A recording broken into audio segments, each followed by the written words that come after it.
Welcome to Drive and Double Feature Podcast. I'm Nathan. Hi, Ryan. And this is the podcast where we talk about 2 movies a week every Tuesday and Thursday. But getting into today's episode, I want to talk about Cat People from 1942. I like furries. Yes, just like them. Well, no, no, I'm sorry. Well, this is actually the start of the craze, of the furry craze, right here with Cat People. Oh, I see. Yes, yeah. This one is directed by Jock Torner. And yeah, Cat People. I've heard about this Uh, one for a long time. yeah, well, it's like one of the Val Lewton produced movies, like a lot of Yes. those early like 40s horror movies, like like I was a zombie or I walked with a zombie, I believe.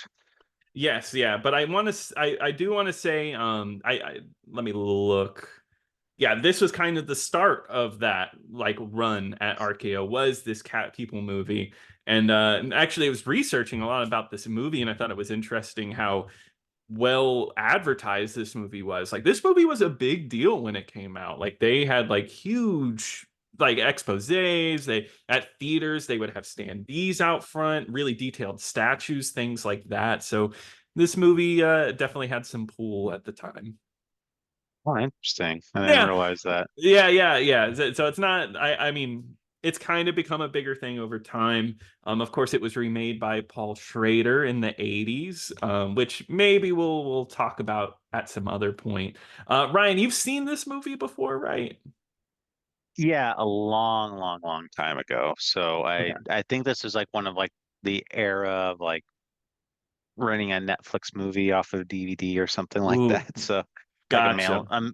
in the mail situation. So I think that's one of the times I watched it. But yeah, so I pretty much the majority of it had been erased from my mind. I gotcha. Yeah. Well, I've never seen it. I have seen the remake, but I've always meant to watch this one. So I thought it was on Criterion. No time like the present to give this one a watch. Um, so I just to get into the movie, it starts off with a nice little meet cute. So it's a little romance movie at first, right? So it's at a zoo, and then there's Irina Dobrovna. I'm gonna just call her Irina. And she's watching a panther. And then there's a guy there that's just kind of seeing her doing her sketch. She's drawing the panther. And it's like a really weird scene where she tries to throw trash into the trash can. And then he picks it up for her, throws it away, and she's like, "Thank you." And then he points to like a sign, and the sign like has like some poetry about beauty, and that's like how they meet each other, which is Well, such like an he odd goes, thing. well, like he picks up the litter and then he walks it back to her and then she's uh, like, huh? And then he like, he shoots yes. it into the trash can and be like, see, I could do that. Look, I could play for the Knicks. Okay, I could be a professional.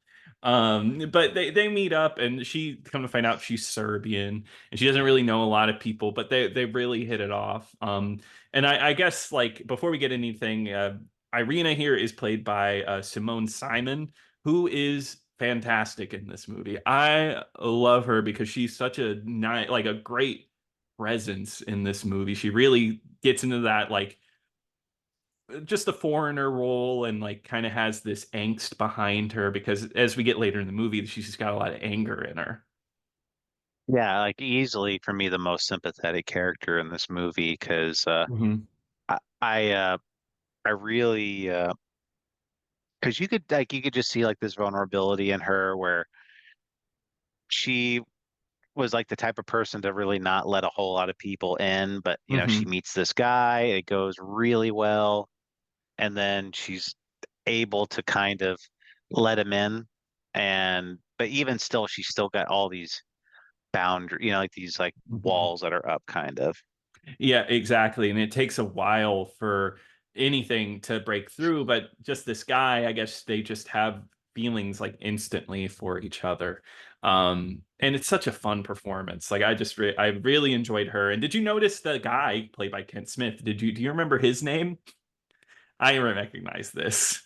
No. His name is Oliver Reed, which is really funny to me. So, but it's not the Oliver Reed. It's not the Oliver Reed. Um, but they literally meet each other and they just get to know each other. And you know what this guy does? He's a crazy person. And we've talked about this on the podcast before. Buys her a pet as one of the first gifts ever, which even if you've known someone for a long Like on a time, date. They're not even married or anything. no. Like they just like imagine, yeah. Yeah, exactly. Like imagine like you just met a guy and you're about to go on your first date together and he's like, "Oh, look, I bought you a cat." Without even knowing if you were like a cat person or anything.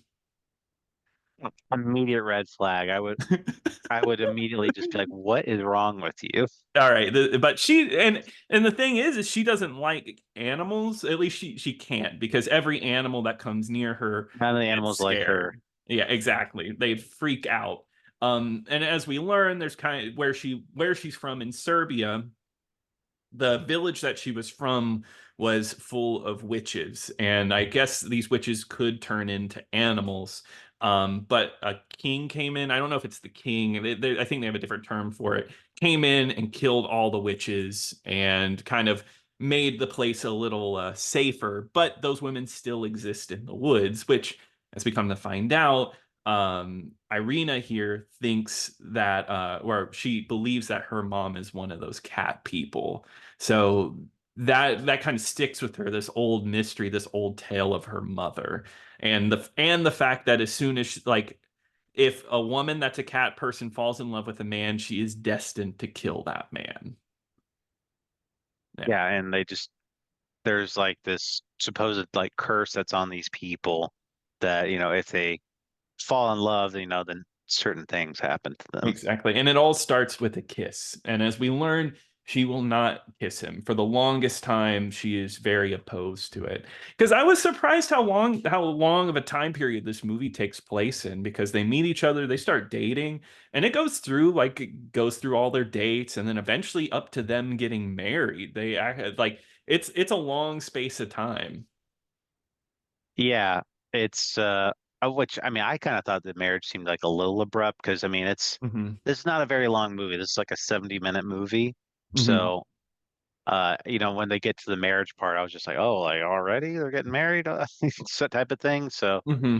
uh it was a little abrupt, I thought, but uh I uh I thought it was kind of funny because usually before you marry somebody, you kind of go like, like, hey, like this is the kind of things I'm expecting out of this relationship. You're like, I'm expecting you to like love me like physically, Hmm.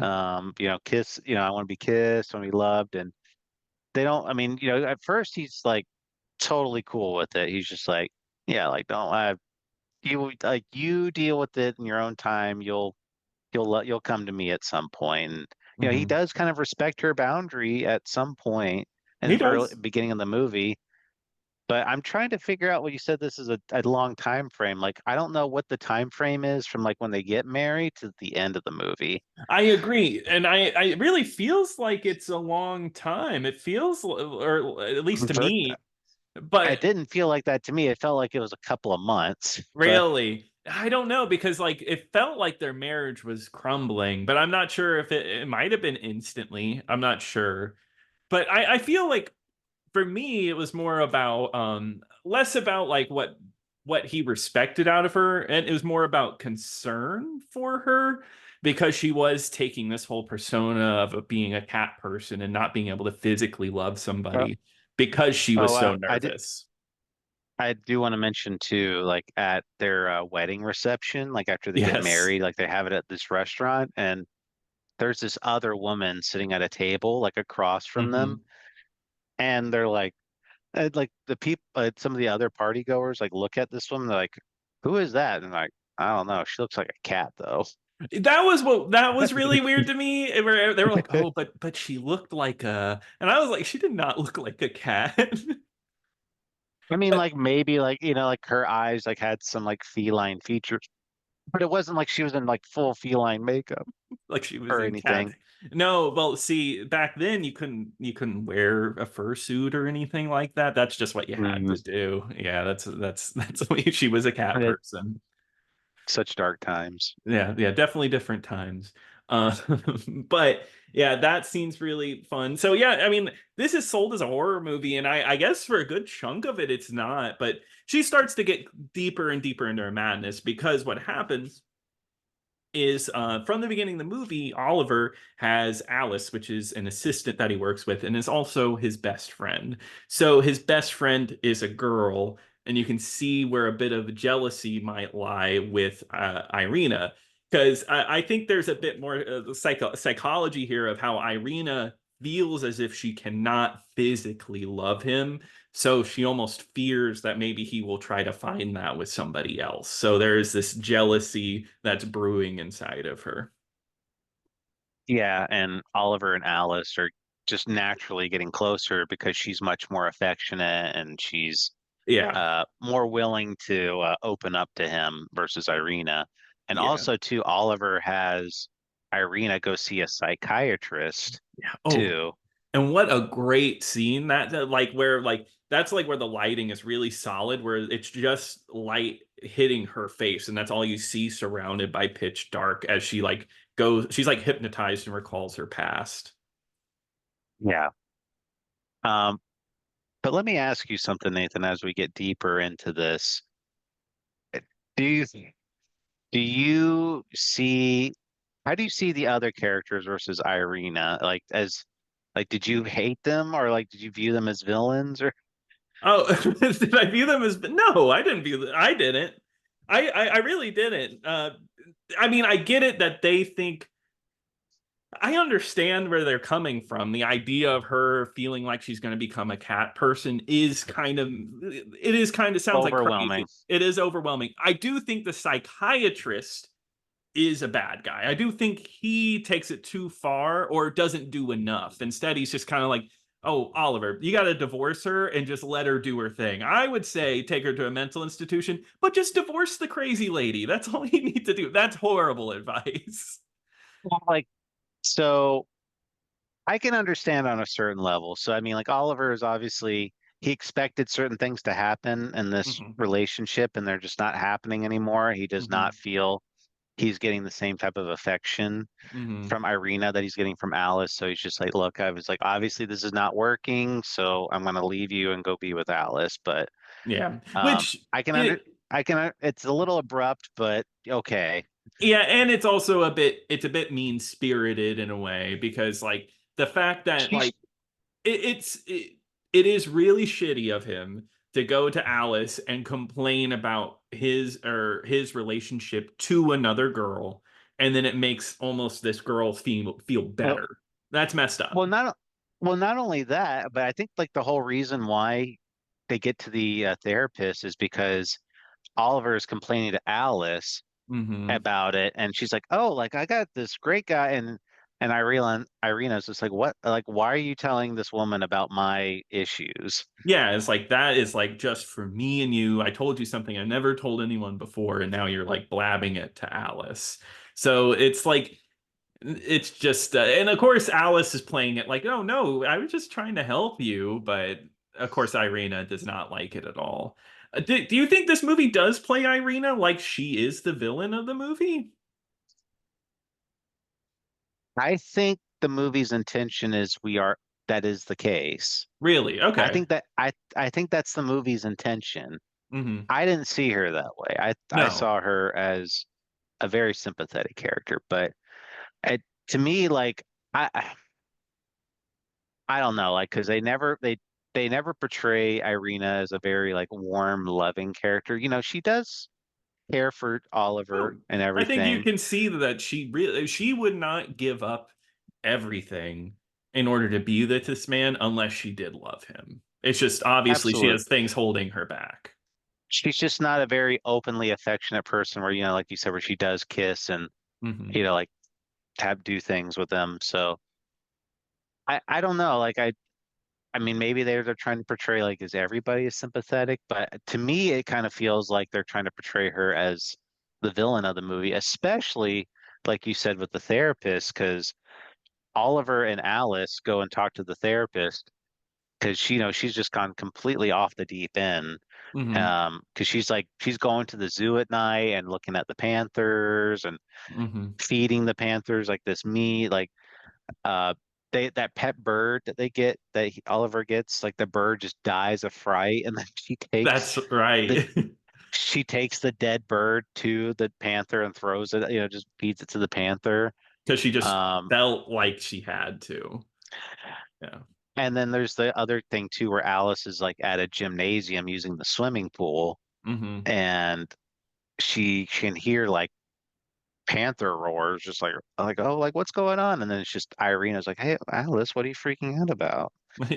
Yeah, it's like very animalistic. I think so. I think like in a way the movie paints her as like a villain, but maybe a sympathetic villain because it's almost like the cat person inside of her is something that she can't physically control. That like it's almost like she has to lash out because that's what makes her do it. Because she does destroy her clothes, completely rips them up with what looks like claws. Because also the movie plays it in a way where we're not supposed to know if she's a cat person or not at all. Like that's what's so interesting about this horror movie is how light horror it is, but it still has like this tension to it. There's a really famous scene that I knew before watching this, but it's still I think it's really good where Alice is walking home alone at night and you hear like rustling in trees and you hear like cat noises and she's getting more and more scared. She starts running down the street and then all of a sudden you hear this roar, this giant roar, and then it's just a bus rushing in.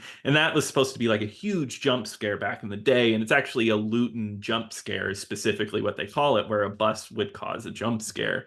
And I think that's just shows you like, is it in everybody's mind? Is everybody just getting too freaked out for whatever reason? Is she crazy? Is she a cat person? And that movie kind of plays with that this whole time. And maybe that's why like the emotions feel who's sympathetic in this situation. You don't really know.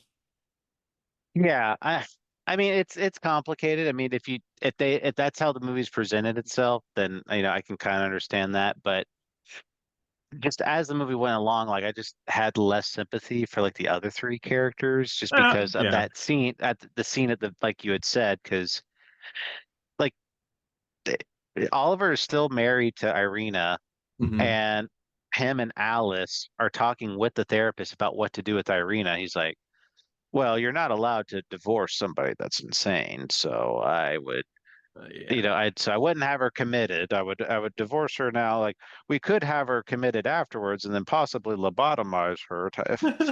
Yeah, and I don't know. Does the movie paint them as heroes? Because God, there's that really horrible scene where they're at the museum together and like he's like Oh and yeah. him and Alice are having such a great time laughing together and then they just tell Irina like you need to go, like you just wait out Or- here, I know you don't like this kind of stuff. Yeah, that was the part I was just like, I would be so mad Yeah. if somebody said that to me. Oh, Like oh, it'd be horrible. Well, imagine like your partner saying that to you're you. That's that's you're on it. insane. You're with your husband, Yes. and you're like, and you're with his basically like assistant type of Yeah. girl or a workmate, and they're looking at model ships, Hmm. and he says, it's like, oh well, Irina, you can leave if you want, like I know you're bored by this, like we'll be here. Yeah. I I'd be think like, I think maybe like that has to be in there for some sympathy points because there's nobody that would see that and be like, oh, Irina, you're mad about this. Everybody would be like, what the hell? Like you're such a dick. yeah, Or yeah, I would have been, but yeah. yeah, That's the kind of part that I was just like, okay, I really don't like these characters. Like, even though like yeah. Irina is technically like the monster of this movie, I'm just like, I'm kind of rooting for her a little bit, Oh but no, and I was eh, too because I feel like you want her to get better. You want her to deal with these like this inner demon that she has. But what ends up happening is I'm trying to like get it, trying to remember. Um well, they it is answered definitively that she is a cat yes. person because uh, they do have that scene with the That's right. therapist. Like 'cause she Yeah. goes to the therapist's office and she's like, "Huh? Like what is?" And then you just see you just hear a roar, and then like the therapist gets tackled Yeah. basically, Hmm. and the Irina as a panther like mauls the therapist to death. Yeah, so that is our like first case of like an actual definitive, yep, she's a cat and she's killing people. Which I mean, the therapist got what he deserved. He's kind of a horrible Well, therapist. just yeah, just like basically just want her to be like committed or just like Hmm. institutionalized, and it's like, well, she's obviously crazy. Like, Yeah, but in the kerfuffle, she ends up getting stabbed because he has a cane sword that like he had talked about before in the movie. And then Irina goes back to the zoo to go with the partner. And it kind of ends a little oh, anticlimactic. oh, well, yeah, you mentioned the sword, right? Yes, yeah. Yeah, yeah. And so And she she had gets like you stabbed. could, yeah, and you can actually see like she has like there's a sword sticking out of her like in the at the zoo. Yes, yeah, which is a little silly. But she goes and like opens up the cage of the panther and she just gets killed. Like, and it's really quite a scene where she's standing there and you see this panther just just jump to the side. You know, there's one thing about animals in movies that like we've talked about this before where it's like what do they do to make them act this way? Because I know a panther, and this is a black panther, is not going to be trained to act like in a certain way like a dog or a monkey, and this panther looks extremely scared, like I'm talking like cowering scared. What did they do to scare this panther? And it's kind of like it makes you feel bad. Well, I mean, especially like in the practices of back then where you didn't Yeah. have all these um humane societies or anything like that, like actually advocating for animal safety. Yes. Uh, so there probably did something to Yeah. really rattle it, and especially like the kitten like getting all scared or like all these Hmm. other animals. I'm like, they obviously did something to these That's right. animals. Because yeah, the kitten So does the classic like the back hunch scared thing. right. So who knows what they did? Hopefully nothing bad. But Yeah. I just felt like so when she lets the panther out, and then Hmm. you see the panther jumping on this barricade on this the wall, and then it jumps out into the street, Hmm. and then the panther gets hit by a police car and just dies. Yeah, it's so messed up. And you see the I dead was like, body. why? I was like, why? Like, what was the point of that? They didn't want to explain that there was a panther just out and They about. just they just didn't want to explain that there's like that how they capture the panther later. They just wanted it. They're like, well, we got to kill it now. Yeah, we got to kill it now, or we have to have 5 extra, or like an extra minute where a cop just says a line, "Oh, we got the panther back there," or just somebody goes, "Well, now we got to go get the panther." Let's just kill it Yeah. and show the body. And then of course the panther did kill Irina. Um, and that's when they all see her in like her panther form, and Alice says that he's like, oh, she didn't lie, she told the truth, she really was a cat person. That's it. That's the movie. And then they like run away from her body at the end of the They movie do, too. Like yeah. they don't leave it like staring at it like, oh my God, like like absorbing this moment. They go like, oh, like let's get out of here type of thing. Like We're gonna get caught. Even though there's cops there, which like I do think that's a bad ending where these two end up like you assume that they end up together, which I think is a really bad look because I mean like he like, is does. that supposed to be a happy ending? It's not, because she died, and then he's off with like the woman that he should have been with since the beginning of the movie. But I do think you might be right, because I do think they try to do some sympathy towards him, because at one point he says, "I don't know if I actually love her. I'm just drawn to her for some reason." Like something about her being a cat just drew him in. Right. Like it was almost like she preyed on him. Or is that an excuse? Is he just excusing his bad behavior?